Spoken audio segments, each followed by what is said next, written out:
Erim aytishi bo'yicha bizning turmushimiz qanday boshlangan? Meni erim o'zi shaharni kindigini ham o'sha qora joyda tug'ilib, yashab kelayotgan. Mahallada ne odamlar qizini beraman degan krasavchik yigitlardan biri bo'lgan. Ammo bechorashka bo'lsa lagasida zo'rg'a topiladigan xaritaga adashib tushib qolgan chetki mahallada tug'ilgan.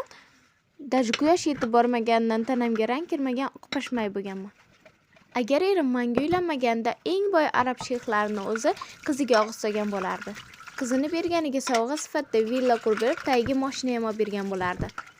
Agar erim rahmi kelib menga uylanmaganda, og'zida nosda aylantirib kayf qiladigan, bo'yingacha ichgandan yo'lini topolmaydigan bir alkashga tegib, har kuni ko'zim ko'karib, dardimni kimga aytishni bilmasdan bu paytgacha psixoanalizaga tushib qolgan bo'lardim. Kelajagim oldindan tap etib ko'rib, oldindan fol ochib olib, olsang ham olasan, olmasang ham olasan deb 1-2 uchrashuvda nos karashmalarim bilan erimni o'zimga qaratib olganman.